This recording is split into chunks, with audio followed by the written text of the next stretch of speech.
is the rhythm of change. This is the sound of redemption. This is the way that we bring it down. Down, down, down. Down, down, down. Down, down, down. Down, down, down. Down, down, down. Igniting the fire within you. Exalting the melody of freedom. These are the things that will bring it down. Down, down, down. Down, down, down. Down, down, down. Down, down, down. Down, down, down. So gather the faithful. Tell everyone to stand and shout loud. Shout loud. Shout loud. Let's bring it down. Let's bring it way down. Let's bring it down. Let's bring it down, down. Let's bring it down. Let's bring it way down. Let's bring it down. Let's bring it down, down. Down, down, down. Let me tell you, it's in the air. Joy is in the air. Love is in the air. Can you feel it? What it feel like? Freedom. What it feel like? Don't sleep on it, brother. You might get left, sister. Can you feel it? What it feel like? Freedom. What it feel like? Justice. No need to be counted, cause I am down. Down, down, down. Down, down, down. Down for the end of racism, for the end of bigotry, cause I am down. For the end of misogyny, that's right. For all the isms out there, just down, down, down. Let's bring it down. Rise up, people. No more foolishness, and let's bring it way down. Riding the river of change into the cries of contrition. This is the way that we bring it down. Down, down, down. Down, down, down. Down, down, down. Down, down, down. Down, down, down. We are the children of Eden, dancing and celebrating freedom. We are the ones that must bring it down. Down, down, down. Down, down, down. Down, down, down. Down, down, down. Down, down, down. So gather the faithful. Tell everyone to stand and shout loud. Shout loud. Shout loud. Let's bring it down. Let's bring it way down. Let's bring it down. Let's bring it down, down. Let's bring it down. Let's bring it way down. Let's bring it down. We've got to bring it down. Down. Stand up and shout. Stand up and shout. Rise together. Accountability starts now. The Eric Dawson Radio Show. Yeah. Rise up. Stand up, shouting loud. If you are not prepared to come to that table and to represent that voice, don't come. Because we don't need any more brown faces that don't want to be a brown voice. We don't need black faces that don't want to be a black voice. We don't need Muslims that don't want to be a Muslim voice. We don't need queers that don't want to be a queer voice. And if you're worried about being marginalized and stereotyped, please don't even show up. Good morning. Good morning, everybody. Welcome to another episode. Today is what? Thursday? Friday Eve. Friday Eve, man. The days just run together for me, Vincent. Sometimes. Yeah. Depends on what's going on. If a bill is due, then it doesn't. It sticks out like a sore thumb. You're in a constant state of blurs day. Yes, that's absolutely right. But it's a little rainy out today. But welcome, everybody. Got a slight runny nose, so I apologize. Man. Allergies. Anyway, we got a lot going on. I've been immersed in the Derek Chauvin trial. I don't know if you've been watching it. You know, and one of the things that concerns me, and I apologize, guys, because I have Vincent, and I won't be able to be in the thread just because it interrupts the feed coming through when I have somebody coming in through Skype. But you can call. Yeah, you can call. We'll take the call.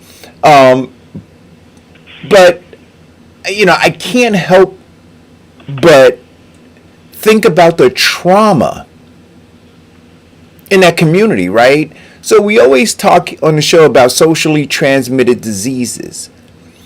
And when they had the younger people on testifying, they were minors when it occurred. They're 18 now. And then one young lady, she said that she was actually just taking her, I think it was her little cousin, to the store to get some snacks. The one who took the video. The one who took the video. The first one who arrived on the scene. Right? Right. And so you think about that little girl who, up until then, and I want to go back because as we're finding out in the trial too, that is a high crime area. That's why across the street they have that other video camera, right? So it's already a high crime area. So all of the people who live there are living with that daily trauma, that daily anxiety, right? And you also heard the EMT or the firefighter talk about sirens, saying yes, it's not uncommon that there are lights and other things, whether they're lights from fire engines or from EMT vehicles or police vehicles, but they're lights, right? So you got the lights, you got the sirens, you've got the high crime area, you got the cameras there. That's all stress. Can you imagine? So let's juxtapose that for a second with a suburban community, right? Where you have trees, you have deer running through the neighborhood, right? You have quiet, just think about that for a second. And think about what military people have to go through when they're on high alert in war zones, right? And then we talk about the post-traumatic stress disorder when they come home because they've been in this high-pressured environment. So now let's imagine a child being born, right, in that area, and then having to deal with all of this.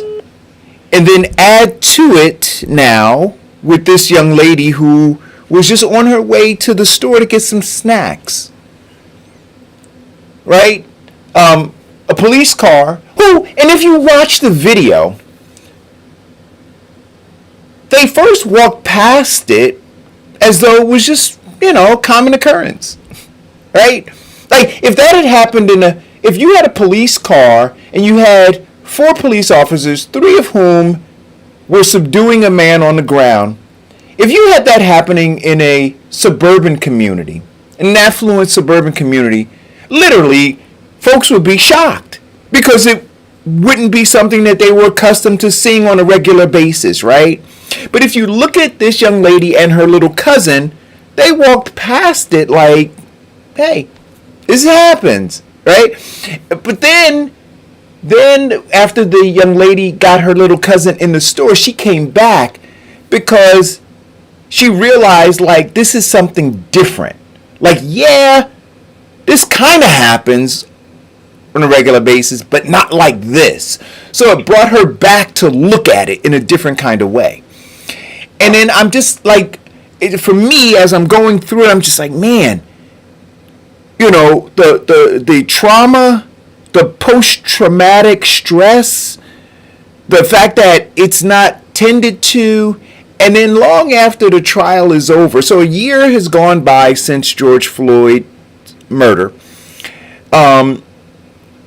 These folks have to live with this daily. Daily.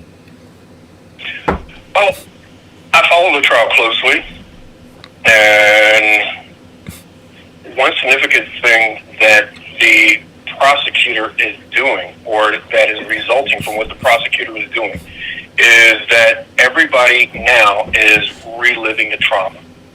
There was not one witness that did not break down on the stand seeing this trauma. And you have to keep in mind, we have a level of desensitization because we read about shootings, we read about killings, we read about officers that killed black men, but for them, this is the first time that they saw it. And you are right, equating that to a person who is serving right now. And there is a total difference in seeing someone die, picture, movie, video, and then seeing it in person. That is a drama that I really pray that those who haven't never experience it. Yeah. You're looking at, everybody is crying and saying that they prayed forgiveness to George Floyd, that they couldn't do anything, that they were powerless. The frustration of seeing a person and you know that he is dying in front of your eyes and you can't do anything. But what I want you to think about, right, and Diane just called, so welcome, Diane. What I want you guys to think about is, let's go back for a minute to the Willy Lynch letter, right, and the making of a slave. So they take this guy, they have him there for the community to see, right, how they treat him. And when you talk about the powerlessness of black Americans to intercede on the behalf of a black man to save his life, that they felt powerless. The 60-plus-year-old man who was on the stand who broke down crying, he's like, I just felt powerless. Correct. Right? That is the frustration in the community, right? That there is this law enforcement that brazenly has on the side of their car that they're there to serve and protect, but we have a clear understanding that they're not there to protect us. And they do it in the open, right? And it creates, and again, this anxiety. We talk about these microaggressions, but this is a macro aggression that's for everybody to see. So we want you to understand, nigga, stay in your place. Mind your place. And when you don't, this is what we do to you. I mean, to me, it's very reminiscent of thinking about how they dealt with slaves on a plantation, that they would string them up to a tree and beat them mercilessly in front of other slaves as a warning sign. Right? You look at the Willy Lynch letter, and the Willy Lynch letter is the construction or the modification of military tactics. In the military, you set an example of the leaders so that they don't revolt against you. you humiliate them, you disgrace them, you victimize them, and then you kill them. It is a public display to show, like you said, this is what we're going to do when you get out of place. The Willy Lynch letter is just basically a version of that military tactic that's used on people who are not soldiers, warriors, or anything in the community. And we have now been conditioned to, Black America has been conditioned so much and oppressed so much by that tactic that an officer has such a great deal of of power over us because of unfair treatments in the court, because of the blue line, because everybody backing him up and supporting them, that he can do that. And he did it with his knee on him in a comfortable, relaxed position where he can keep his knee on him for an extended period of time to show them that he is all power. All right, and I want you guys to pay attention to what's going on, because they literally are pulling out all the stereotypes, right? Whether they're talking about the big black scary man, right? So the defense attorney talked about how big George Floyd was compared to Derek Chauvin, right? So he's not talking about the fact that Derek Chauvin had 3 other police officers with him, all of whom were armed not only with firearms, but also with mace and everything else. When they pulled him over, right? So they're not talking about that, right? Just pay attention to the fact that you had this big black man. Then the other piece is in terms of demonizing him, talking about the fact that he was on drugs, right?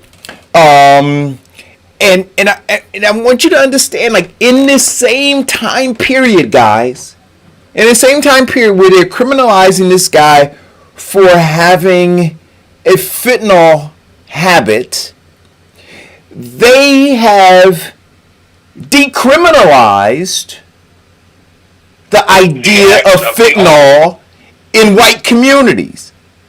Right? They're talking about treatment. They're talking about forgiveness and compassion. But literally, at the same time that they're doing that, they're making this guy a monster. Right? A guy who... So what the officers knew, or what the officers...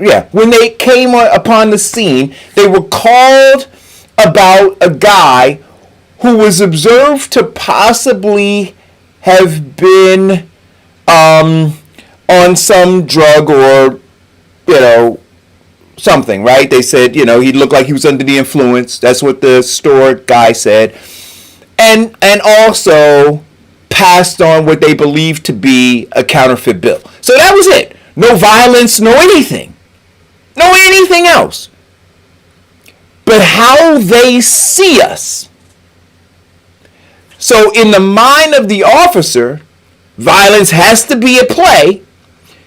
And that's why the gun was drawn, right? Because the big bad black guy, right? No compassion. So again, let's understand, with all of the laws in white communities that are being passed to show compassion for drug abuse, well, right? They stated. I'm sorry? As they stated, there are 2 types of laws. There is the law of compassion and rehabilitation and recompense and justice, and a man who can be guilty yet work his way back to be a productive member of society. But that law only exists, that compassion only exists for white people, right? For black people. So now, hold on, Eric. Let's date back to the 1800s, where the police report that there were 3 black people who were on drugs, and they were shooting at them, and they still couldn't take them down. That is the stereotype that they have about black people. And then you look at the size of George Floyd and how, and here is the police playbook with every shooting of a black man, what did the cops say? I fear for my life because of this black man. Right. And so hold on. So this combination in the playbook is what the defense was using. But this is where it fails. He knew George Floyd. He knew him because he worked with him. He knew him because when Chovin does his part-time job as a bouncer, Floyd is a supervisor. He knew him. He knew that this guy was no harm or threat. Yet none of that compassion that he would have gave to a white boy went to George Floyd. You know, it's all you know. So as I'm watching this, you know, because they continue to show the video. If you knew or if you believed, and again, so it's the difference, right? So media right now has said to America that there is a fentanyl problem. Epidemic, right? There's a fentanyl epidemic. And we haven't been afforded the courtesy, I'm talking about black people, of compassion. And so when they came upon George Floyd, knowing two things, three things. There had been no report of violence, right? They knew that. They knew that there was a counterfeit bill assumed counterfeit bill that was exchanged for some tobacco products. A counterfeit 20. Right. And then they also knew that, at least as observed by the store clerk, that George Floyd may have been under the influence of something. So when you approach him, and you have your pistol drawn out, that suggests that you are concerned for your life. Right? Right? From That's their narrative. Yes. Right? From the beginning. Right? No violence, no sign of violence, no report of violence, but you fear for your life. Why? Why? Because he's a big, scary black man. So now you ultimately do what you need to do to get him out of the vehicle, and you handcuff him. But now, understand, you know these things now, but here are the things that you always know. There was no report of violence. None. What was the crime that was reported was a counterfeit 20. A misdemeanor at best. And you know that now you're on the scene. So based on what the clerk told you about him observing George Floyd and believing that he may have been under the influence of something, now you as an officer trained to be able to discern, you may now be saying, okay, he is under the influence of something. But now I want you to go back again and remember, the media is talking about compassion for fentanyl epidemic, right? And so you now have him handcuffed, and you want to put him in the car, and he's saying, I'm claustrophobic.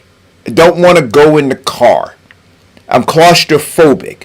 Now, if you observe, believe that he may be under the influence of something, and the clerk said he observed and thought he might be under the influence of something, and we know that the media is talking about compassion around fentanyl epidemic, right? Maybe whatever he was under the influence of was causing him now to react this way. But now what you know as a trained officer is there was no report of violence, and it was all over a misdemeanor at best. And so if now we are to assume that we're looking and saying there's compassion for people who are addicted to fentanyl. And this guy is now saying, this guy who at best committed a misdemeanor, right, and had no report of violence, and you're showing compassion, right? Maybe you just sit him down. Maybe you just sit him down. But you try to continue to force him into the car, into the police car, for a misdemeanor. They had him in the police car. But no, they were still forcing him in when he was saying that he was claustrophobic. Right? They're still trying to force him in. 60-year-old man kept yelling at him, "You're not going to win, brother. You're not going to win. Just go in." But they're still trying to force him in as he's saying, "I'm claustrophobic." And again, this is a guy who at best committed a misdemeanor.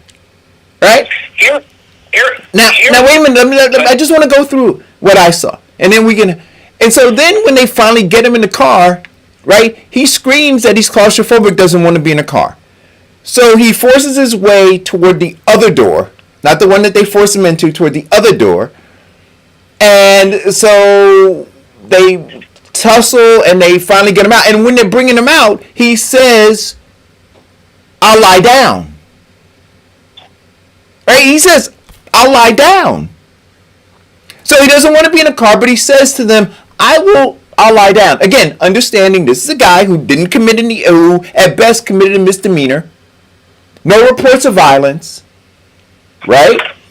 And I'm assuming the police officers, let's assume the police officers are just trying to find out whether this guy had had in fact been the one who gave the counterfeit 20. So now when he says, "I'll lie down," and then they put him on, they force him to the ground, that's where all hell breaks loose.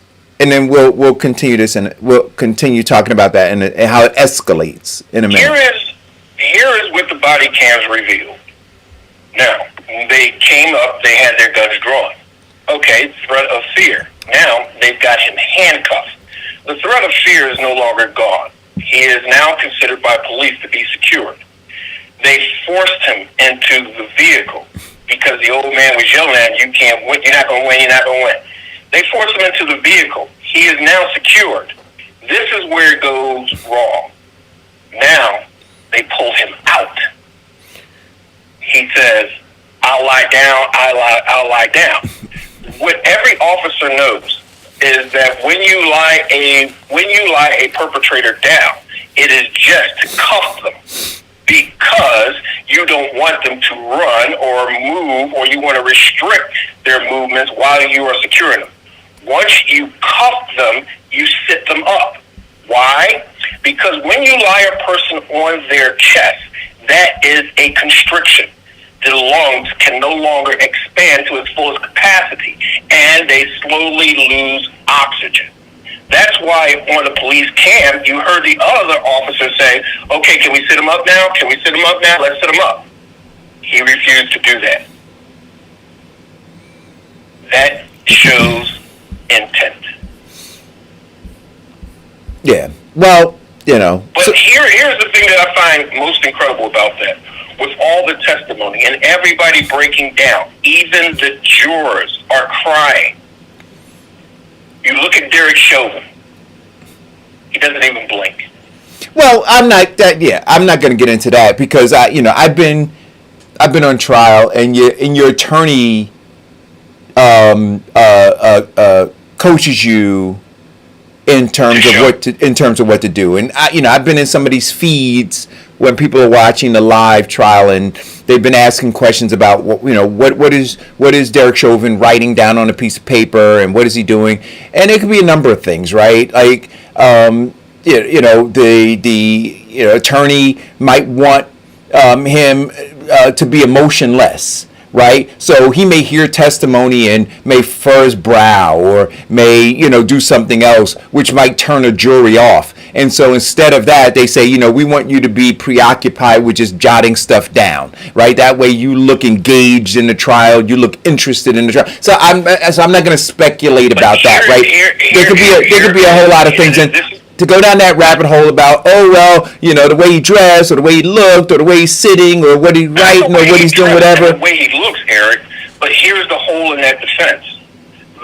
In what defense? There's no defense. I'm just saying that there could be a number of reasons. No, not in your defense of it, but in Chauvin's defense. Everyone knows that he was the cause of his death. And as everybody who was there experienced the trauma of the death and have significant remorse, the one most responsible had no remorse. Right. I'm not gonna look again. You can go down that. You can go down. Look. Here's the deal, right? No matter what Derek Chauvin does, if he show remorse, there are going to be people. If he attempted to show some, people are going to say it doesn't look authentic. People are going to say they're going to figure something out, right? So no matter what he does. So that's what I'm saying. So to go down that rabbit hole about, well, how much remorse did he show? Well, he was sure, but he didn't really cry. Oh, he cried, but you could tell those were fake tears. Oh, and it'll just go on and on and on. So I like to get into that thing to evaluate that. I think I don't think it does any good, right? I think that the defense attorneys, what they typically tell their clients is they tell them, one, the jury is always looking at you.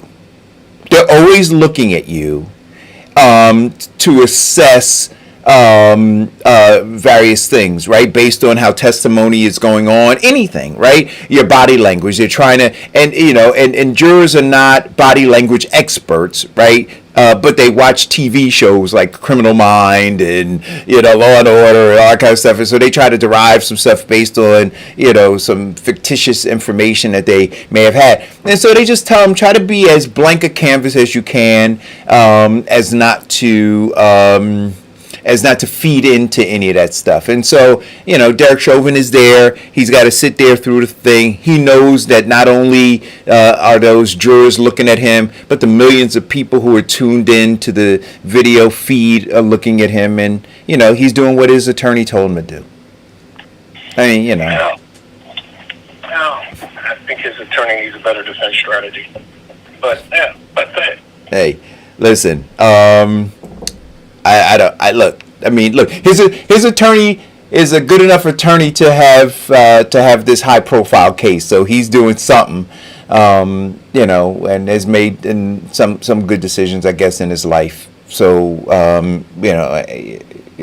but look, Derek Chauvin. What we do know is this through the video camera, is that Derek Chauvin had his knee on the neck of George Floyd for over 9 minutes, according to the video, right? 9 minutes, 29 seconds. Right. We know that that Derek Chauvin was told on several occasions during that time, hey man, you're cutting off his blood supply. He was told that very directly by a guy who said, hey, listen, I train at these gyms and blah, blah, blah, and I see what you're doing, right? So he was told that. He was also told, hey, we can see, and you could tell that maybe Derek Chauvin couldn't see George Floyd's eyes, right? But the same gentleman who testified said on the video, hey, his eyes are rolling back, right? So he was also being told that. Then what we do know, so this is all crazy, man. We also know that Derek Chauvin was told or asked by a person who identified herself as a first responder, a firefighter from the Minneapolis Fire Department, told EMT. Right, that or asked rather that they check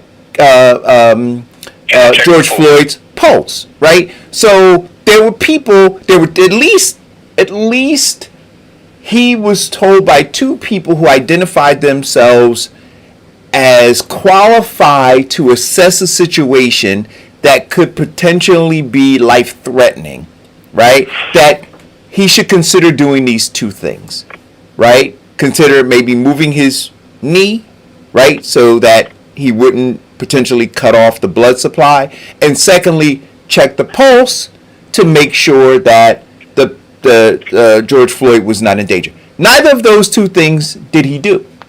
Add another one.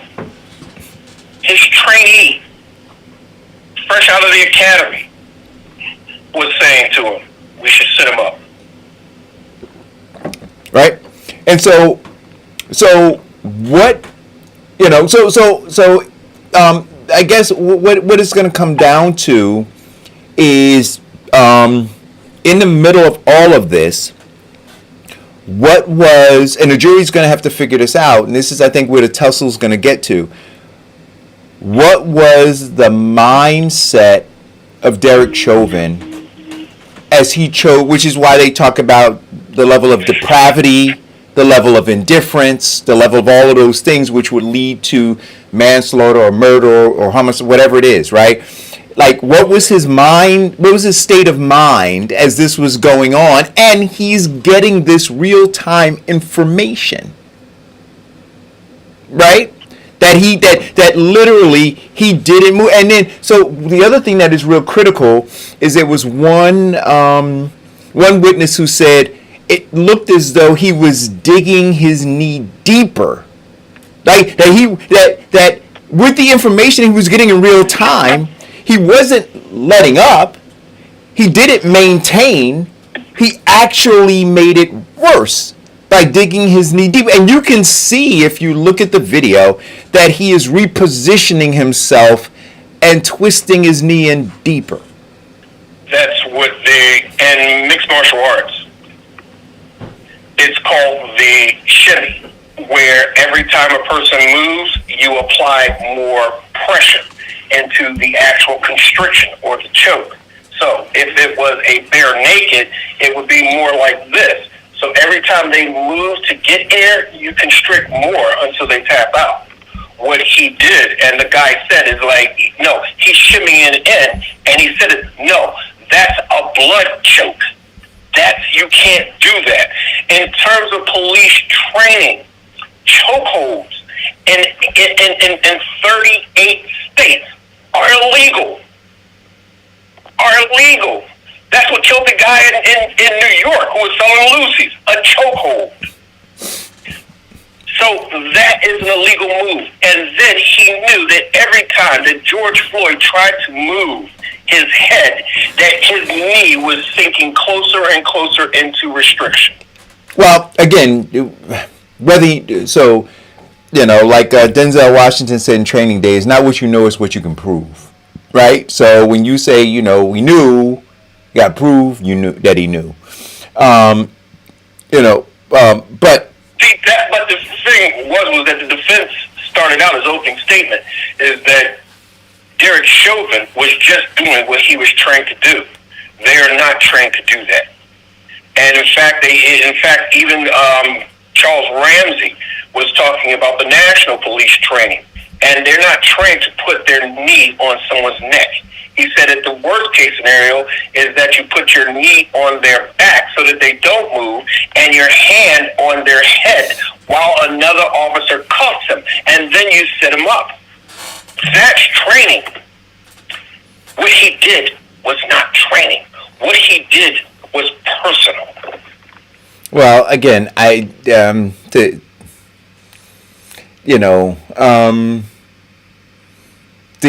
jury. So here's the thing that folks should understand, and if you've ever been on a jury, the difficulty is separating what you want to be from what is, right? And what you're charged with, and folks who are watching this have to understand, if you've never been on a jury, you're constantly being charged with the by the judge that you are only to consider the evidence, right? You're only to consider the evidence. So your feelings about things, right? What you want to suppose could have happened, like when you're saying, Vincent, that it was personal for him. There's no evidence. Now that's my opinion. Right, no, but that's what I'm saying. But right. So that is my opinion. Right, but what I'm saying is, and my opinion is based upon the simple fact that there's a difference between a killing and a personal killing. A professional killing is that you do whatever is needed to get the person to cease to live. And in terms of you stab somebody and the trachea. Now, a personal killing is someone who results at 32 stabbings. That personal connection. A personal killing, okay, in terms of this being personal and why I said it was personal, was that the training says that you do not choke. You do not put your knee on the neck. You put your knee on other things to secure that they will not move. But after they are secured, meaning handcuffed, you put them in a position of right, but what I'm saying to you is this, that when you... So what I'm saying is that 9 minutes, 29 seconds, Eric, is personal. Right. See, I don't want to... See, again, like, I'm trying to separate, right? Like, we can have the conversation about, and you say that's your opinion, but what I'm trying to do is have the conversation from the perspective of a trial going on, what the jury ultimately has to look at, and what they will ultimately, or what they're supposed to render their verdict based on, right? And it's not supposed to be on their personal opinion. It is supposed to be based on fact only, right? And so we can say that we can say, yes, it was 9 minutes and 29 seconds. We can say that from fact that they didn't roll him over, and that procedurally he should have rolled him over to clear his airway, make sure his airways were not obstructed. What we cannot say, because there is no fact, there's no evidence, is that it was personal, right? And so now the discussion will be whether or not he was trained or not trained to do it, whether he should have known or not known not to do it, all of those things. And then those are things that the jury will consider, right? Well, they'll say, well, okay, what is under consideration based on evidence is this is how long Derek Chauvin has been a police officer. This is the level of training he received. This is the level of training or these are the protocols and procedures that are approved in the Minneapolis Police Department. These are the whatever, and then the jury will say, well, okay, this is the amount of training he got, this is the whatever he got, this is the, and then they will make decisions based on that, whether or not, or they should at least, right, make decisions based on that evidence, whether or not Derek Chauvin acted in a criminal way, right, or a negligent way, right? So I'm just looking at, I'm just pointing out the facts, or as I see them being unfolded in the trial, and trying my best not to insert my opinion. Well, let's look at the facts. All right, here is the facts. Criminal Justice 115. This is what you are taught. When you have the facts, you argue the facts, which is what they're doing. When you don't have the facts, you argue the emotion, which is what the defense attorney can't do. Why? Because the prosecutor has already brought in the emotion. The emotion and the facts is what changed the jury. Why? Because only a little over 63% of jury, 63% of jury base their decision on emotions. They don't. The facts only come in to substantiate their emotions. That's what it's designed. And you're not getting a jury that's going to make a decision based upon facts. Okay? A small percentage will make the decision based upon facts. The larger percentage based it upon their emotional opinion. Right. What I'm saying is what they're supposed to be doing. Right. You're supposed to be arguing the facts, and then you're supposed to make your decisions based on those. Right. And so you'll have people. So what I would say is this. What I would say is this, Vincent. If you were on the jury, right? Because just me listening to you, you've already made some decisions, right? You've already concluded some things, and what you're charged with is don't conclude anything, don't make decisions yet, hear all of the evidence, and then after that, right, go through the evidence when you're deliberating, and then render your verdict, right? So there are people who have it. But Eric, look, I'm about maybe a year, 2 years out of my trial. And in picking the jury, there were people who sound really good, but reading their body language is how they were dismissed. There were people who were really good in saying that, I can be objective, I can do this, but their whole body language and looking at a black man, they're like, sure, I can be objective. Yeah, I can be objective. He's a part of the side eye. Sure. I mean, I understand that, right? So there is a science, right, to jury selection, and you actually have, law firms now that hire, right, consultants based on, how they read jurors during the jury selection process. So I get all of that. That's how Dr. Phil came into prominence. Right. So, but again, these are rabbit holes, right? I'm simply saying that, having the conversation around the evidence, right, and then looking at the evidence for the not for the jury. I'm talking about the people who are watching this show or people who are watching the trial, right? That there is an argument of the evidence, right? And so even when I read the feeds, where people say, well, he did this and he did it because of that and he did it because of that. Well, it's not what you know or what you think, it's what you can prove. Well, that's the strategy. The strategy is to not put Chovin on trial, but to put a dead man on trial, because he cannot defend himself. And because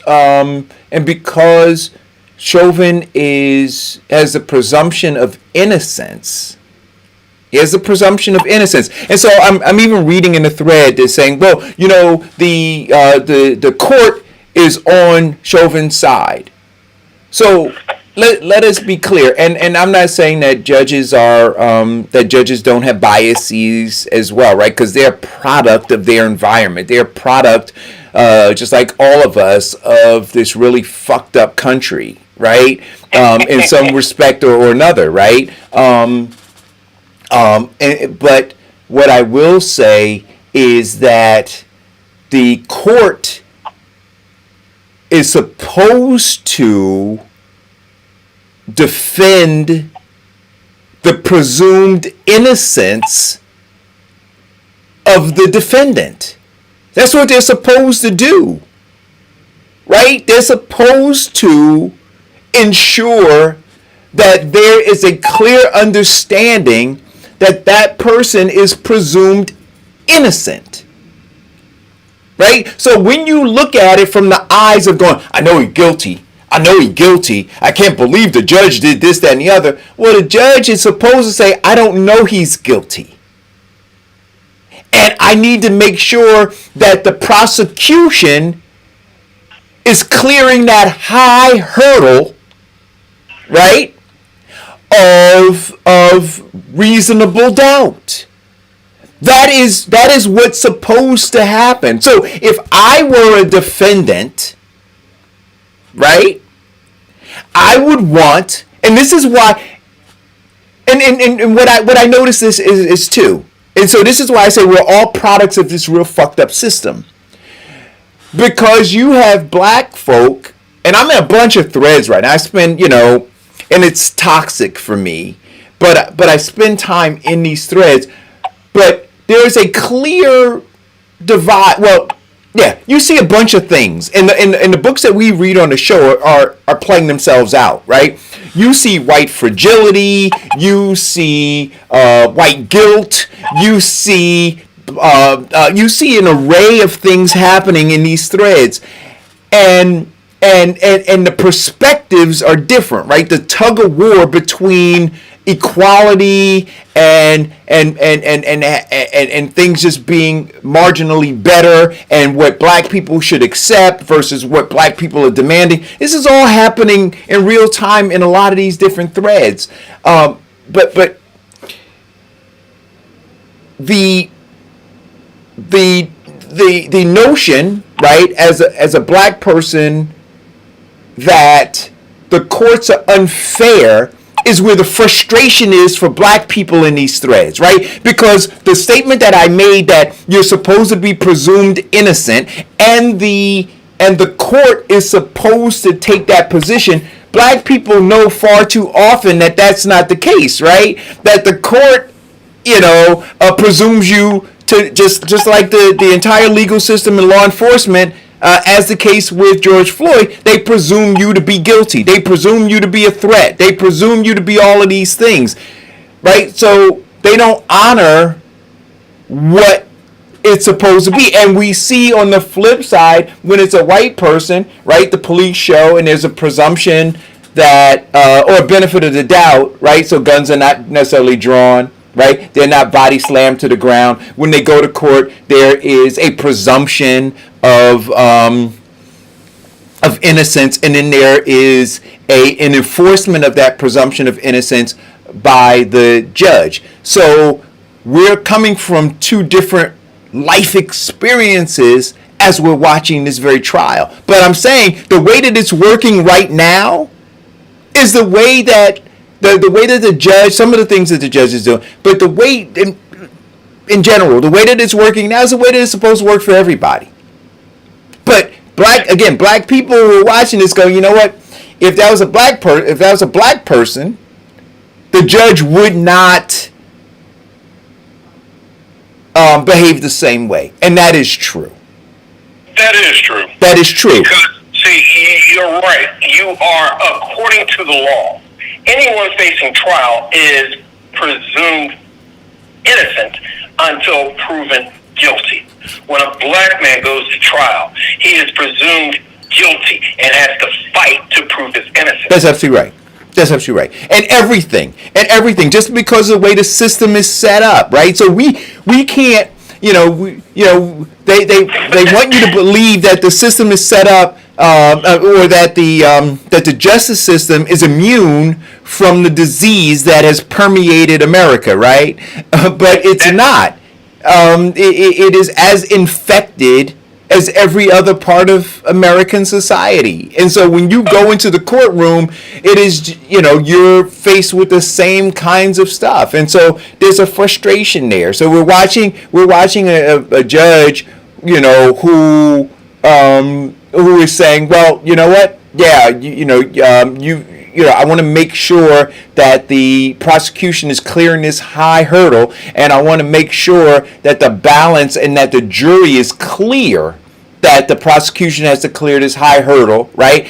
And that the defendant sitting over there at all times should be presumed innocent until such time that there's evidence beyond the reasonable doubt that finds him guilty. And so the judge is the buffer between that to make sure that that is the tenor and tone of that courtroom. Yes. Right? And I'm saying, and that's how it should be. But it should be that way all the time. But the level of inconsistency is what is creating the level of frustration. And it's not, because in terms of the criminal justice system, judges are human, and infallible, and especially situations where judges are elected or appointed.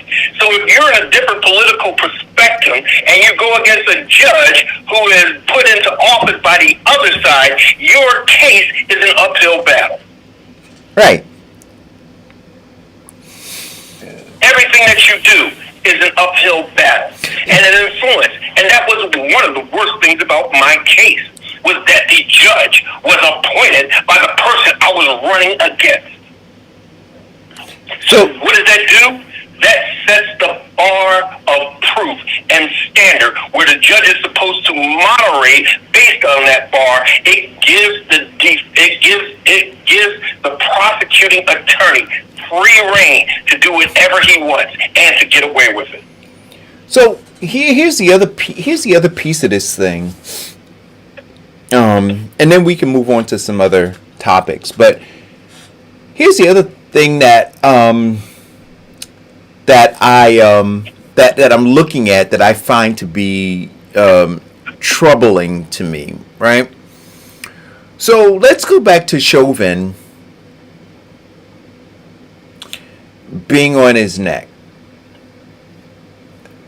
And then the EMTs come. And the EMT comes over. The off-duty EMT or the ambulance? The ambulance. Okay. No, not the not the woman firefighter. She's not just a firefighter. She's a trained EMT.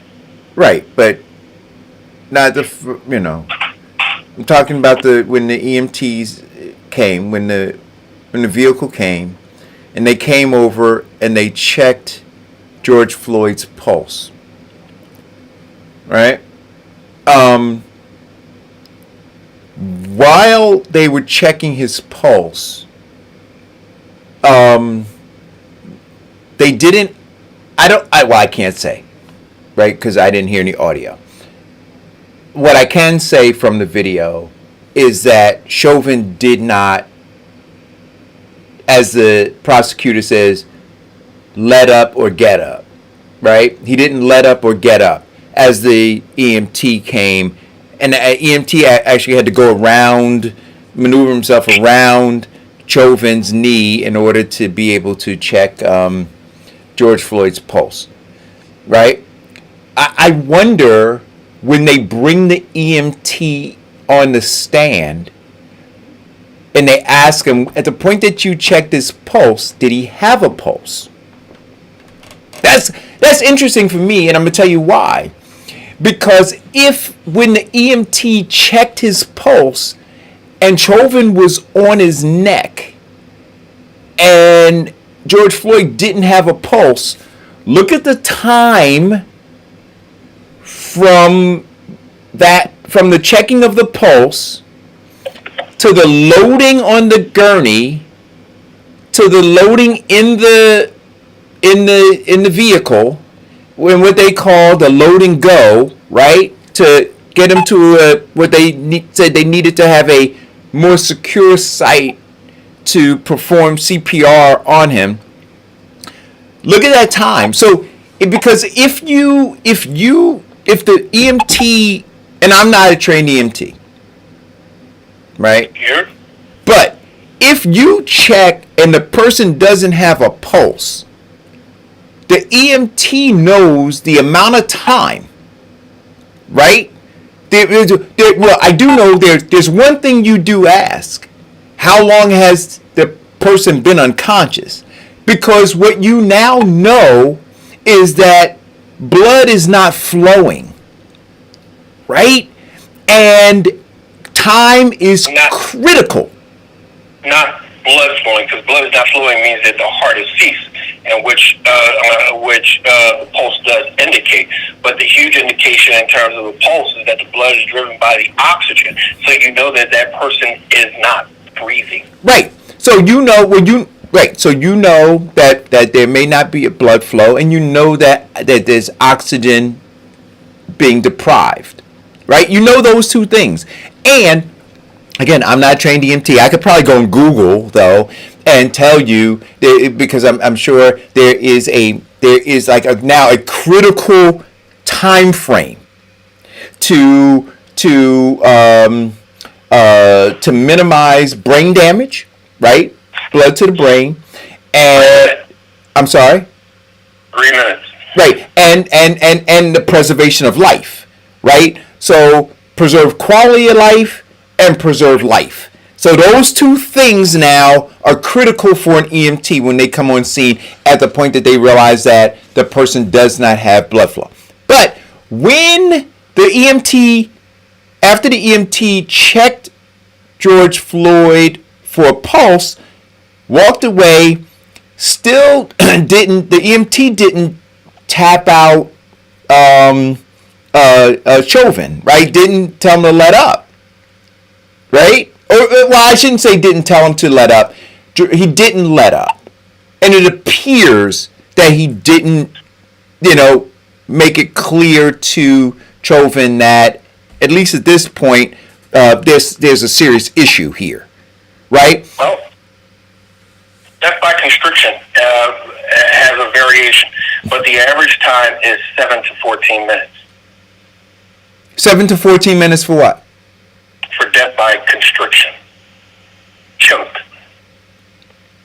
Okay, so are you saying that so at the point that the EMT got there and realized that if in fact when he checked he didn't have a pulse, are you saying that the EMT, if he had the information that you're just sharing, says I had 7 to 14 minutes to revive him?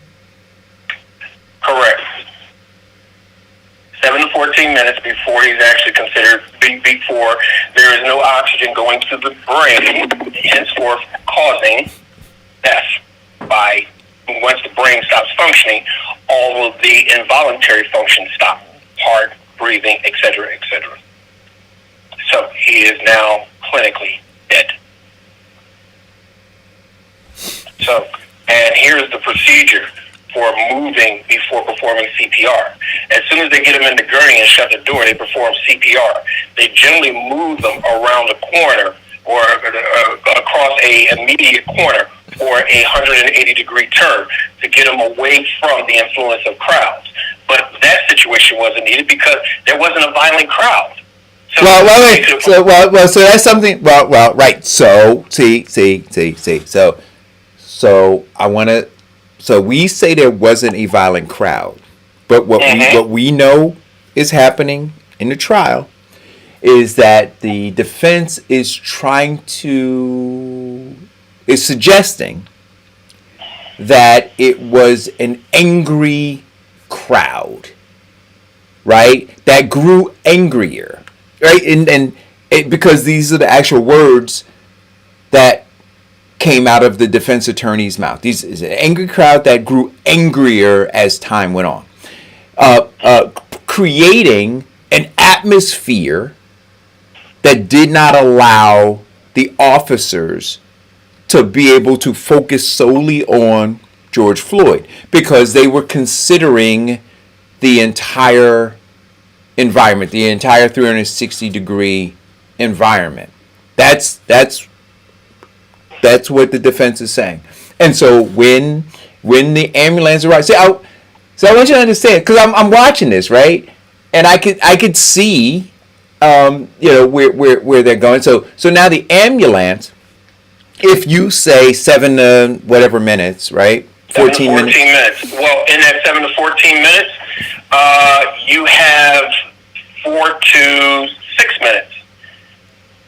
Right, but if the official brain dead, right, but brain is officially dead by no oxygen. So if the instruction, and it seems as though it was given to the ambulance to go around a corner, right, because they needed a more secure scene in order to be able to, ensure safety, right? Mm-hmm. That would be critical time. Right? Correct. And so what the defense is ostensibly saying is there are a bunch of factors outside of just the knee on George Floyd's neck, right? That one of the factors would be the time in which the EMTs were able to begin administering aid to George Floyd, and that time was hampered by the fact that they had to load and go to a more secure location, right? Well, and Did you understand what I'm saying? So Right. I just want people to understand, like, we look at it and we go, yo, he put his knee on his neck. It was 9 minutes and 29 seconds. End of story. right. Right? Why? But now when you In the load and go, what you see them doing is putting the resuscitator on him, the thing where they put it over his mouth and they squeeze it, which is the equivalent of mouth to mouth, getting air in. That's supposed to stop, the time frame of brain dead. Okay, and then CPR. It's supposed to actually revigorate or jumpstart the heart. All right. So within that, and all those things are being done while this vehicle is moving. Well, I wasn't. So wait a minute. So again, I'm gonna stop because I'm not an EMT. I'm not trained to be an EMT. I wasn't in the vehicle. There's no camera that recorded the beginnings and the ends of all that stuff. So all I'm saying is this, and this is gonna come out though, right? When they bring them on the stand, and we'll have the actual evidence then, right? Which will say when they started administering aid, right? What specific aid they started administering, what might have hindered them from starting earlier. Because one could argue, right? I'm just laying this out so that people manage expectations. If they had believed it were a secure scene, right? Maybe they won't load George Floyd onto a gurney at all. Maybe they administer CPR right there. So the time that it takes them to go back to get the gurney, bring the gurney down, load him on, get him in the vehicle to begin, right? Maybe that doesn't occur if they believe it's a secure enough scene. Begin administering CPR right there. So all of these factors, because then you're going to have people, I'm telling, I could see it. Like it was like, you're going to have doctors that come on that will talk about critical seconds and critical nanoseconds, right? That were either that the EMTs were either able to take advantage of or not able to take advantage of, and why they were or were not able to take advantage of them. And the defense is painting this 360-degree hostile and growing hostile every minute crowd, right? So now if you have things outside of, and this is just reasonable doubt, if you have things outside of Derek Chauvin, and remember what the defense attorney said. See, I tried to listen very clearly. He said, this is more than just about 9 minutes and 29 seconds. When the prosecutor said, this is about 9 minutes and 29 seconds, he said, no, it's about more than 9 minutes and 29 seconds. And I agree with him. It's about more than 9 minutes and 29 seconds. When you start saying, well, you know what? If, because now you ask the question, what if the EMTs were able to administer to George Floyd? Can anybody say that it would have made a difference or not in George Floyd being able to survive this? And generally, yes. Well, one of the biggest things that goes along with it was the simple fact that an off-duty EMT was there, offered her services, and she was told... No, that's not what I'm asking. So put her aside. Hold on, but let's take it to where you are, in the ambulance. We're talking about critical time. Nanoseconds makes the difference between life and death. When you have a 4 to 6 minute window before a person is dead beyond our earthly vehicles to detect life, then you've got nanoseconds, all right, to actually make that happen. Were those things afforded to them by the simple fact that the truck, the ambulance arrived there, and they had to tell him to get off of him. No. You're missing my. Critical. Listen, you're not listening to what I'm saying to you. Okay. Let's say that Derek Chauvin did everything wrong. Lay everything on him. Right? Okay. Got it. Because that's what you're going to do, right? Got it. All of it. That's Boom. what I'm going to do. Right. But I'm saying to you this. If there was a belief that the crowd would... Let's focus on the crowd for a second. Right? Mm-hmm. So if there was a belief... So I'm going to do it two ways. One is a belief that the crowd was hostile. So you had to move... You had to do a load and go. Right? Then the other scenario is going to be that the crowd's not hostile, so you can administer CPR right there. Right? Whatever that time frame is between the two scenarios, right? The load and go or the administering CPR there. I believe that what's going to be asked is, can anybody say beyond a reasonable doubt whether or not George Floyd, if they didn't do a load and go, would have been able to survive it? That's what I'm asking. So lay everything you want to lay on Derek Chauvin. But at the end, if nobody can answer that question about whether the load and go was a contributing factor in the death of George Floyd, then I'm saying there's reasonable doubt. Because no matter how effed up what Chovin did, if you can't prove beyond a reasonable doubt that if the EMTs were able to administer first aid right there, that it would have saved him, then yeah, Chauvin still would have been an asshole. He still would have been reckless in what he did. But if you can say, if somebody, just one doctor or a couple doctors say, listen, that critical time between making the decision to go back to the EMT vehicle, get the gurney, load George Floyd on the gurney, put him in, and whatever that was, even if it was 90 seconds or 60 seconds, if that 60 seconds could have been spent administering right there on the spot, then I say, now you say, well, okay, yep, Chovin did what he did, but, and that but is all the jury needs to have reasonable doubt. Well, here is the answer to your question. The average time to load a gurney, 3 to 6 minutes.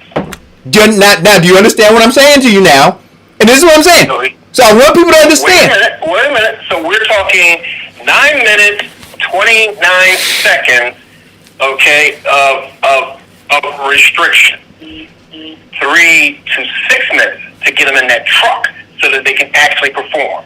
Right, but you're missing the point again because you want to stay fixated on. So I'm saying, this is frustrating, Vincent. Forget the 9:29. Okay. I'm saying that whatever happened in the 9 minutes and 29 seconds happened. What's critical now is the 3 to 6 minutes response time to treat him. And I'm asking, and I'm saying that I think the argument is going to come down to that in terms of fact, not emotion, but fact. And ask a question to an EMT. If you could spend that 3 to 9 minutes, or you said 3 to 9 minutes to load a gurney? 3 to 6. 3 to 6 minutes. So as an EMT works, so you bring some EMT people on, then you bring some doctors on, then you bring some other professionals on, and you say, if you had that 3 to 6 minutes to begin immediately, no matter what happened in the 9:29, if you, when you got there, could immediately start CPR, right? Versus that 3 to 6 minutes of having to load him.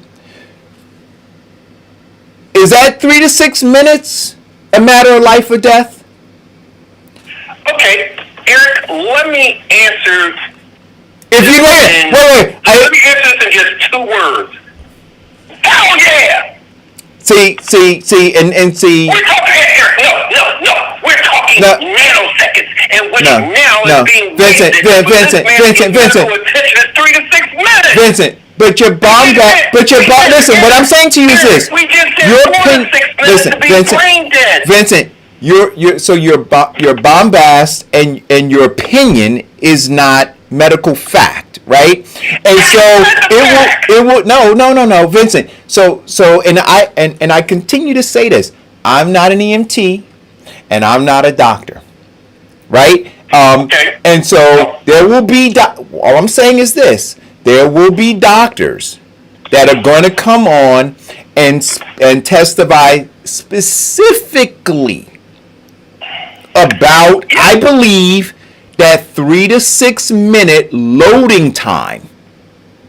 Right? That 3 to 6 minute loading time. There is no doubt. And this is why, see, I'm telling you, I even looked at the when they were talking about the opening of the trial. And when the defense was paying attention to the 9 minutes and 29 seconds. And when the prosecutor was talking about the 9 minutes and 29 seconds, and they said that they thought that it was a mistake that the defense didn't address the video in the 9 minutes and 29 seconds. I think that the defense is conceding that the defense is saying, look, there's no reason for us to spend time on the 9 minutes and 29 seconds. That's there. You see it on video. The question is going to be, here's the question. George Floyd was not pronounced dead. He was not pronounced dead when the EMTs arrived.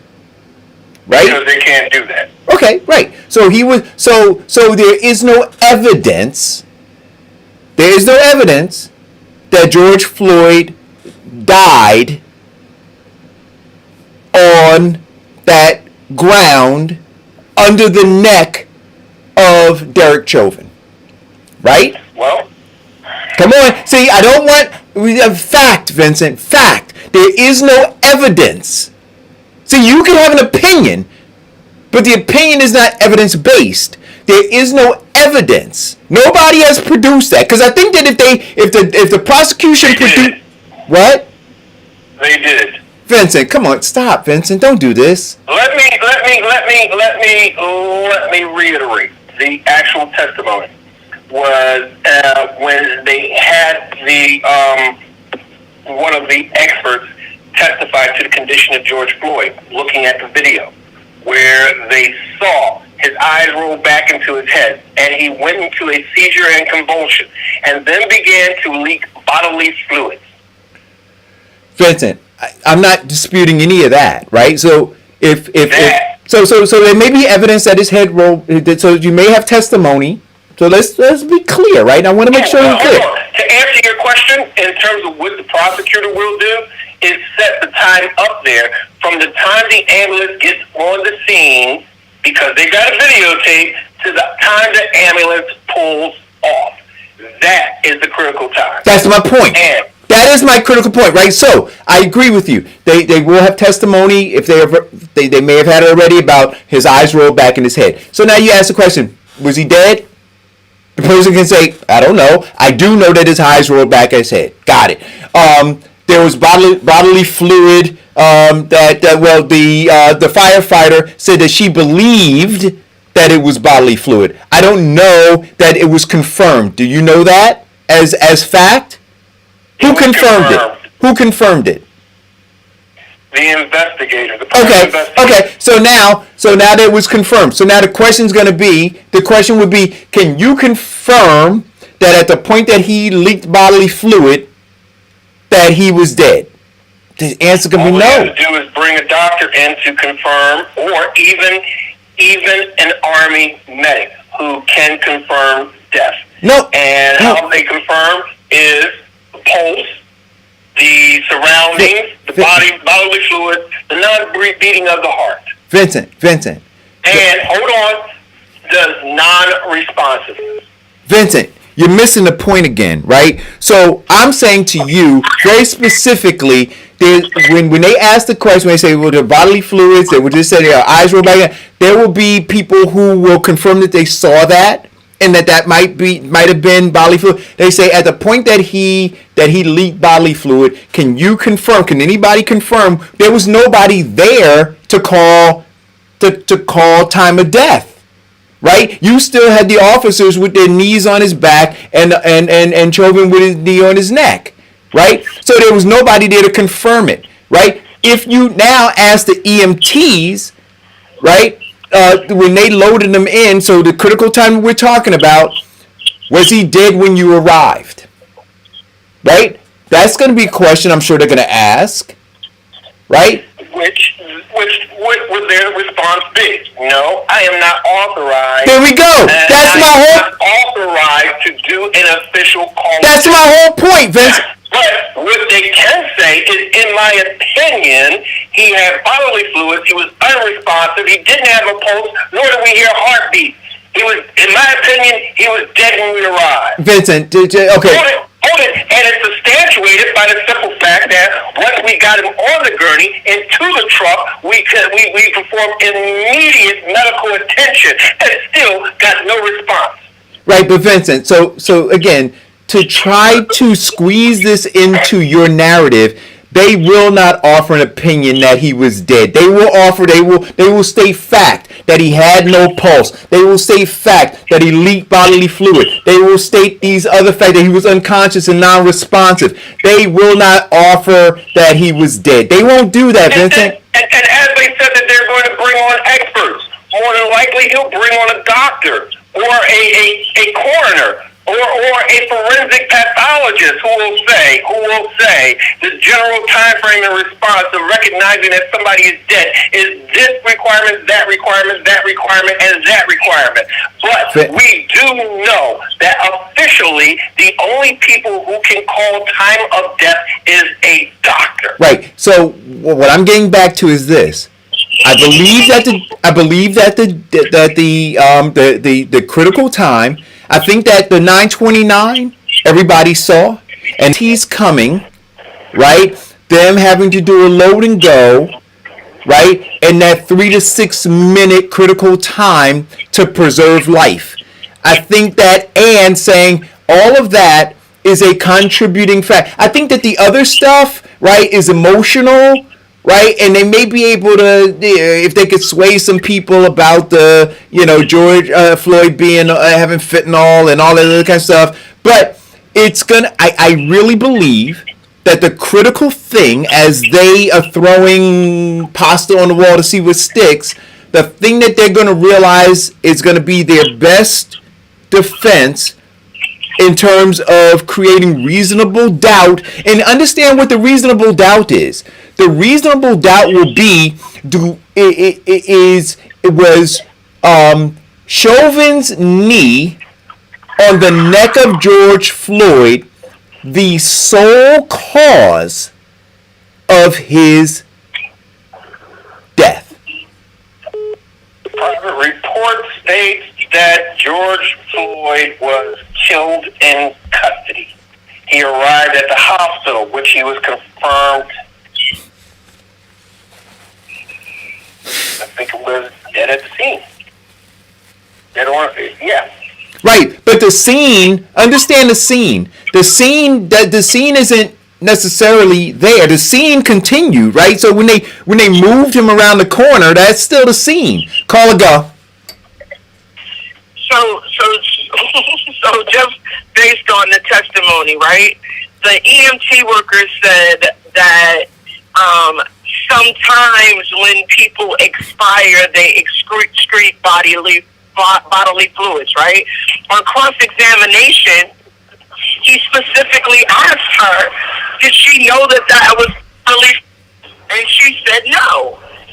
No one. So I'm curious to know what investigator Vincent talked to or heard from that confirmed that was bodily fluids, because we haven't heard from any professional, right, medical professional as of yet. So where did he get that information from that the rest of the world hasn't been privy to? Well, see, one of the things in watching some of the people is that following Ben Crump and the family hired a private investigator. That's where all those things came out. So you said that an investigator said that was bodily fluids. What investigator said that? Because we haven't heard from an investigator testify as a Jody, again, the family of Ben Crump hired a private investigator, which more than likely will testify. And those were part of his report.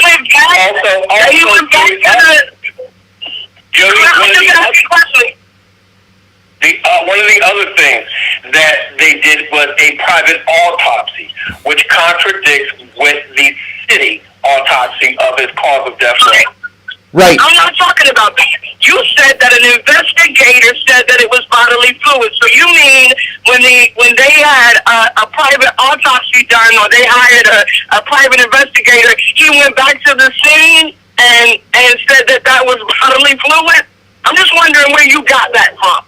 Well, it would be safe to assume if the investigator said that. So, and that's it. All right. So that's it, right?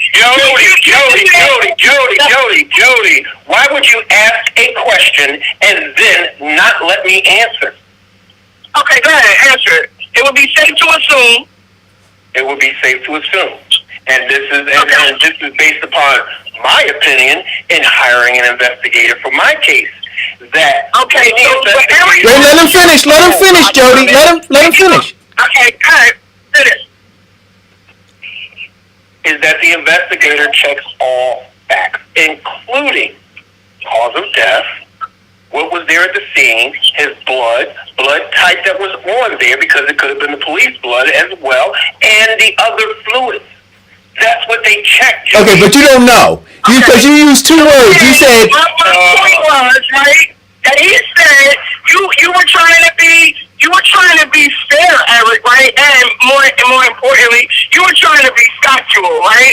So when you said that, so who else said it? He said the investigator, as if he had seen the report, right? And as if he read that or someone testified to that. And now it would be safe to assume, and we all know what assumptions do. Right. He should be very, very careful when disseminating information to masses. That is not accurate, because that's his assumption. I'm not making that assumption based on, Vincent Squire being all emotionalized about the death. I'm making that assumption based on when I saw Ben Crump talk about it. No, I got it, but it's still an assumption.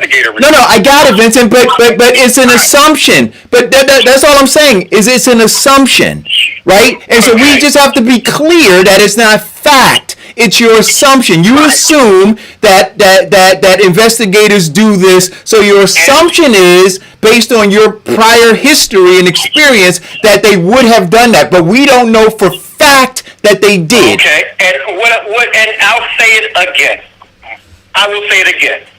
That the private investigator, more than likely, will testify his findings, his lab findings, and the results at the trial. Okay, fine, got that.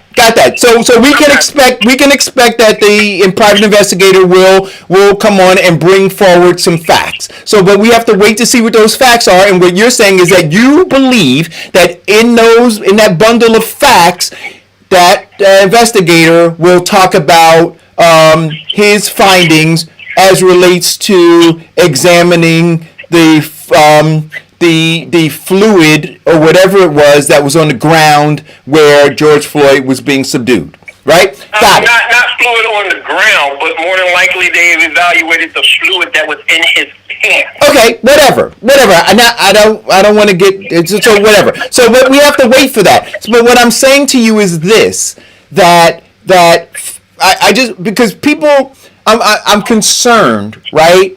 That people are emotionally charged, and they should be, right? Because of how this system is. I get it.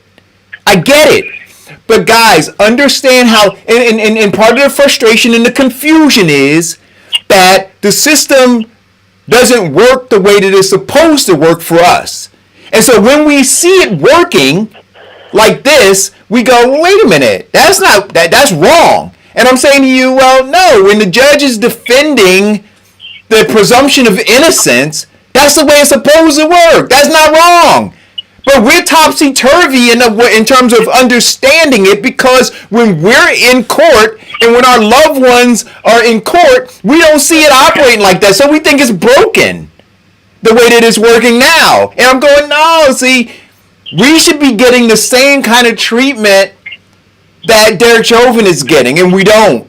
Right? And that's what we should be fighting for. So that's part of the equality. But we're confused about it, right? And so as we're watching this, and again, understand that the jury is going to be charged again and again and again with not dealing on opinion, not dealing on emotion, but dealing specifically on facts, right? And they're gonna say and only looking at the testimony and facts. And so I'm telling you, here's the testimony of fact. I'm looking at the leak to ABC News of the private autopsy. Now, what they said was, the independent examiner found that the weight on George Floyd's back, the handcuffs, and the position were contributing factors because they impaired his ability of diaphragm to function. The report concluded that George Floyd, 46, died at the scene. Got it. But hear what you just said. Listen to what you said. Listen to what you said. You said contributing. Wait a minute. You listen to what you said. It's important. Contributing. It is not the thing. So now, the question I'm asking again is this. All the weight, because this is going to be something that's going to be, all the weight, all the everything, we understand what that does. But I would ask this question, and I'm going to say this. I'm not an attorney. I think I could have been one if my 8th grade teacher didn't dissuade me, right? Right? I got to always go back to that, because that white teacher, didn't think that black kid in school was smart enough to do that, right? But I would ask this question, Vincent. Okay, I understand the contributor. I understand that you're saying blah, blah, blah. But I want to ask you this question. In that critical 3 to 6 minutes, can you say without a doubt that if the EMTs could have administered first aid to George Floyd on the scene, as opposed to having to remove him from that hostile scene and go somewhere else, can you say without a shadow of a doubt that George Floyd wouldn't have survived it? Well, let's go with this. First, and me quoting the 3 to 6 minutes, that's how long it takes to lose somebody on a gurney. Right. Now, according to the report, it took George Floyd 17 minutes. Now, why? Yes. So, you're looking at now 17 minutes where it's actually past the point of anybody. Right, but now understand what... Whoa. But you're making my point. To answer your question, I cannot say with 100-degree certainty that if he had those critical 3 to 6 more minutes, it would have revived or saved his life. But I can say with 100% certainty that he would have had a stronger chance if the medical... I got it. I got that. But now listen to what you just said. So the 3 to 6 minutes really went to 17 minutes, right? And that 17... Wait a minute, let me finish. Eric, let me make it clear. The 3 to 6 minutes that I was quoting was the average time. I understand what you're saying. I hear you. But you're saying George Floyd took 17 minutes. So now understand this. That 17 minutes had nothing to do with Derek Chauvin. That 17 minutes was... Understand? You're right. That 17 there we go. There we go. And so my point to you is this. That 17 minutes, if that 17 minutes was a contributing factor, right, then I say Chovin, then reasonable doubt now says it could have been Chovin or it could have been the 17 minutes. And so now how do you convict that guy? Well, Eric, let me help you out. Because the independent autopsy states and dismisses the fact of the 17 minutes. Because the autopsy states that he was dead at the scene. I don't. That 17 minutes is out the window. It doesn't even exist because he died on the ground. No, different. See, now you just said two different things, Vincent, and you got to be clear. I'm so concerned about how reckless you can be. The scene, Vincent, the scene is the ambulance. The scene is when they went around the corner. All of that is the scene. So wait a minute, listen to what you did. You said he died at the scene, and then you said he died on the ground. See, the ground is one part of the scene. That scene, let's be clear, that scene is the entire thing, not just the ground. And so if he died in the ambulance around the corner, that is considered the scene. Okay, well, even if we consider the ambulance the scene, the huge contributing factor to his death was asphyxiation, which was caused by somebody with a freaking knee on his neck. Come on! I'm sitting here and split hairs about this, Eric. Oh no! Listen, no. Crazy about this is that we're supposed to know that right? This is the regular behavior of a trial, right? The prosecutor comes out and they give their case, and in large part, when the prosecution is giving their case, it looks like, oh my God, we got a winner, yep. Right? But we haven't, and then the defense will come out and give their case, and we're like, oh shoot. We don't know, because I think the contributing factors are, right, we don't know the level of fentanyl he had in his system, the level of meth that he had in his system, right? And then they're going to talk about body weight to the level of drugs that he had in his system.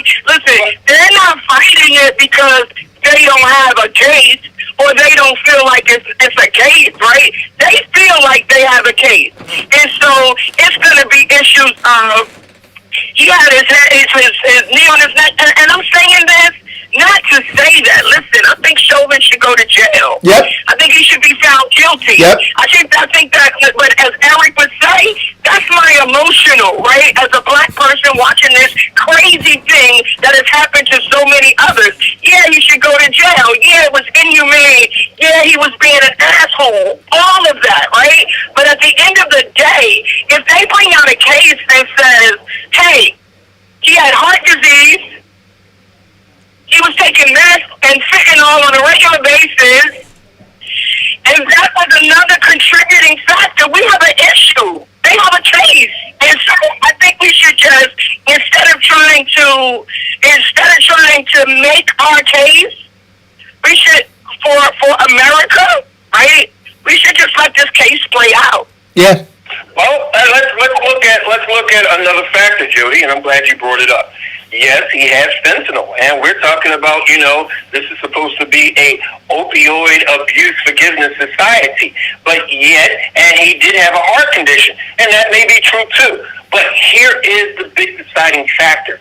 His opioid addiction and his heart disease did not get him to expire or cease to exist until after a man put his knee on his neck. Right, but Vincent. They're not arguing that. They're just arguing contributing factors. That's it. We throw this all on Chauvin's neck. But that is the contributing factor to his death. The contributing factor was the simple fact that the hugest contributing factor is that this man ceased to exist because of asphyxiation. He was choked the freak out by a knee. No, so you miss it. Right. So here's the deal. So here's the deal, Jody. So it's clear. Vincent it has tunnel vision, right, with regard to this.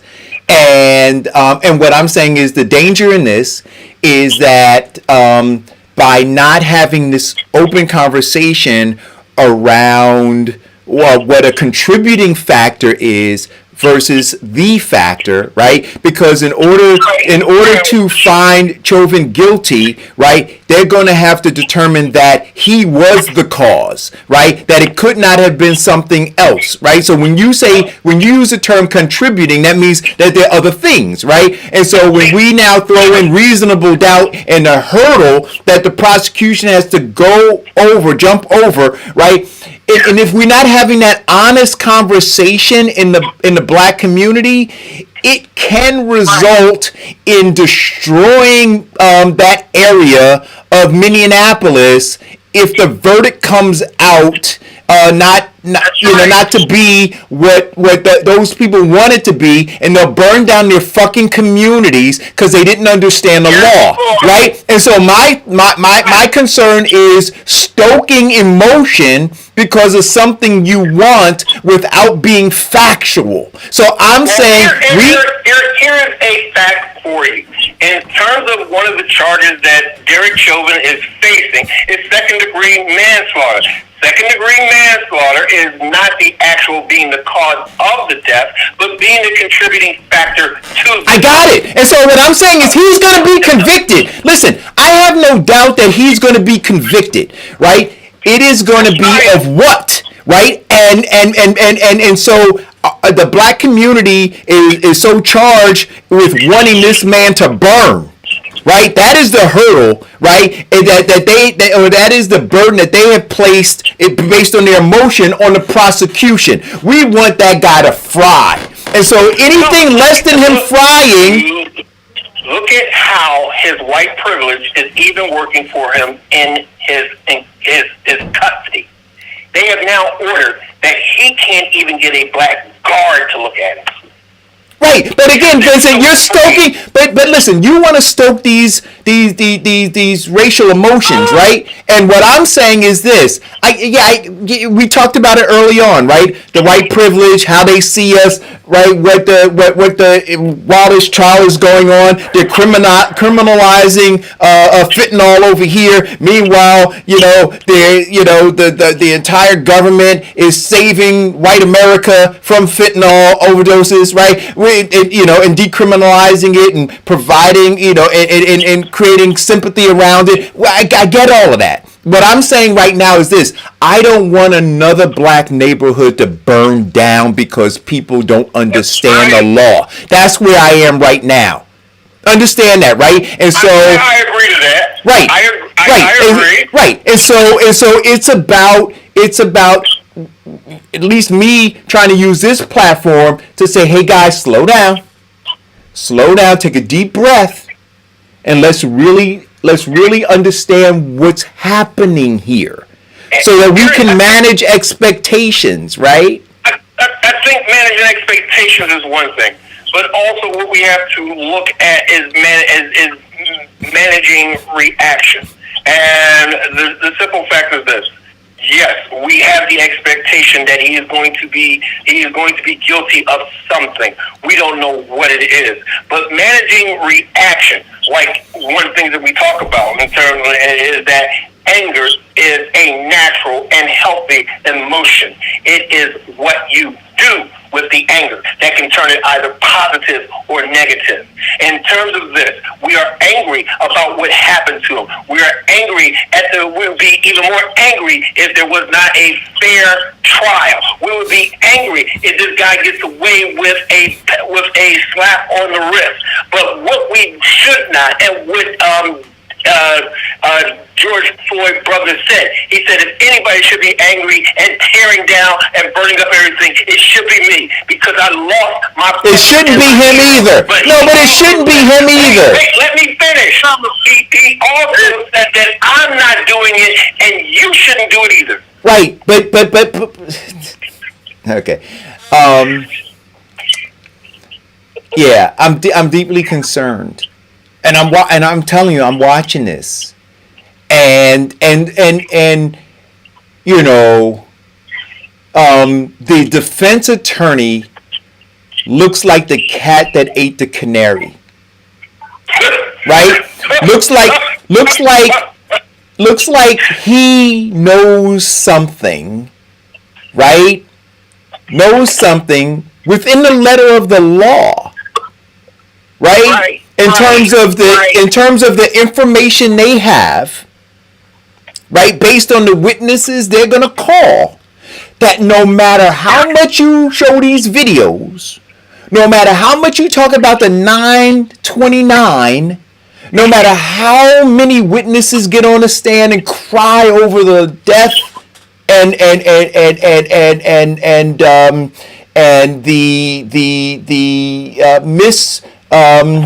the treatment and abuse, if you will, of George Floyd, that there is another piece that is going to lead to reasonable doubt.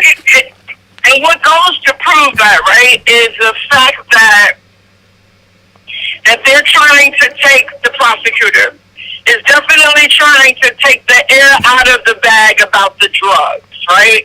So we'll put our witness on first, park in a store, to say that he was high, that he was openly high, right? Not even getting into the level of fentanyl or meth that was in his system, but that was definitely a strategic move to try and take the win away from the prosecution, away from the defense, when they start talking about the level of drugs he had in his system. That was not done by error, right? They knew exactly what that kid was going to testify to, and I believe that was our first win of how much drugs did he have in his system. Not that that means, right, that even if he had this level of drug in his system, that you should have kept your knee on his neck. No. But that is definitely a part of the defense case. And when you're talking about needing to solidify that all of the burden lays on Chauvin, there's something in there, like you said, that this defense has that is going to be a hurdle for the prosecution, and we shouldn't act like we don't understand that is coming. No, see, Judy, what you have to look at is that all the burden lies on the prosecutor. Chauvin doesn't have to prove that he's innocent. What the prosecutor has to do is prove that he's guilty. Wait, beyond reasonable doubt. Beyond a reasonable doubt. That means that you have every intellectual being in your fiber that says that, yes, the cause of death would have been by this man's actions. Wait a minute. No, let us go further. Wait a minute. That's what I'm saying. There's a burden. Jody, the reason I said that to you was because you recited it backwards. No, you saying that you said that the burden is all on Chauvin. No, the burden isn't on Chauvin. I never said the burden. I said we can't assume. I'm actually, all right, my point was that there's a reason why the prosecutor put that kid on the stand to take the wind out of the defense's hand when it comes to the drug in his system, because the prosecutor must know that there is a level that the defense is going to argue that drug. They're going to argue those facts. So, and that burden doesn't lie with the defense. That's a burden without reasonable doubt. That lies with the prosecutor. So if they make a nick in that case based on the amount of drugs that he had in his system, the prosecutor has a big burden. Okay, let me say this. Remember, they only have to have one juror say, nope. Let me say. That's all they got. Let me say this. So if you remember in the opening statements, right, the prosecutor said, you will learn that, I don't remember the amount of fentanyl, but he said you will learn that George Floyd had whatever this level of fentanyl, and they will argue that high level of fentanyl is dangerous. Yep. But understand that somebody who is used to taking fentanyl, right, that level wouldn't be. So understand why they said, like, exactly what Jody's saying. So here will be the closing. I'm going to give you part of the closing argument of the defense, right? What I believe, without even hearing all the evidence. Could the load and go, the fact that they had the load and go, have been a contributing factor? Could the fentanyl have been a contributing factor? Could George Floyd's preconditions have been a contributing factor? Right? Now they will have understand all of the evidence from the defense attorneys, experts about oxygen levels in his blood, all these other kinds of things, right? So they'll be giving all that information. Say now that you had all that information, right? You have to conclude that none of that could have been, not was, but could have been. That is the burden. You don't even have to say it was. You just have to say it could have been. And once you say it could have been, you have to find him innocent. Now, Eric, can I give the prosecutor's rebuttal to that? Of course you can, Vincent. Okay. The defense attorney is telling you that because of his high elevation of fentanyl, that could have been the cause of his death. But what we have given you today is the existing fact. Here's a fact. How many of you know someone who has been addicted and still been able to function, never dying, or that drug being the cause of their death? Now, that could have been, but it still never happened. Here is the fact. Our independent studies show that he was dead on the scene. So they cannot say it was the lag time in the ambulance. But if he was still alive, maybe he could have still been alive if he had gotten the proper medical attention. And him getting the proper medical attention, an off-duty EMT offered her services, and he told her if she was a real firefighter, she'd know not to get in the police business and stand back. If his intention was not to cause harm to Mr. Floyd, when a MMA trained professional expert said to him that is a blood choke that you are doing, and he heard everybody saying that his eyes are rolling back and everybody looking at. You're off somewhere else with it. Vincent, you made a left turn. Vincent, you made it. He is saying Vincent, you made it. Vincent, I'm jumping out the car. You made it. Okay, stop. I'm gonna mute you. I'm gonna mute you. I'm gonna mute. Okay. On George Floyd's neck, causing asphyxiation. I'm gonna mute you, Vincent. So I would tell you this. Look. I'm not even gonna critique that because I don't want to go down that rabbit hole, right? So the burden is reasonable doubt. Could it have been anything else? Could it have been anything else? Anything? Could it? That's like saying that he could be the son of an illegitimate blue-nosed baboon. But no, that's not. Vincent, don't do that. See, this is what I'm saying, right? When I'm trying to have this real conversation, you throw in this other stuff that is a distraction. The fact is the jury is going to, with the possibly thousands of pages of transcript, right? With the hundreds of pieces of evidence that are being admitted, right? The hours of video that they're going to have to pour through. They're going to have to say, all of them, like Jody said, all you need is one that says that, but you're going to have all of them that says, after pouring through this, we have concluded that nothing but Derek Chauvin is responsible for the death. Not for the mistreatment, not for the bloody nose, not for the agonizing screams for his mother, not for the crying witnesses, Not for all that stuff. All of that is gonna wind up being a distraction because the judge is gonna hone them in when he charges the jury. He's gonna hone them in. Get rid of all of the emotion. Get rid of all of the preconceived stuff. Take with you only the evidence, that tangible stuff. Read through that. And then in your weeding through it, can you say that there is no reasonable doubt that any of these other factors played a role in his death? Wait a minute. Go ahead, Jody. Because the judge is making it clear, right?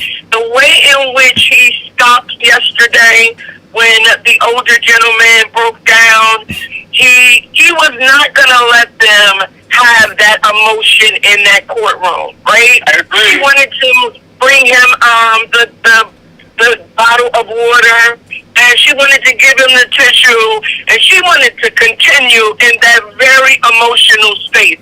But the fact that the judge said, we're taking a break, was to say, oh, we're not going to do this emotional thing, because that was the most emotional we saw, right? Mm-hmm. Which goes to, I think, your other point of making, and I thank you, if no one else does, I'll thank you, that you are trying to at least put that warning out, right?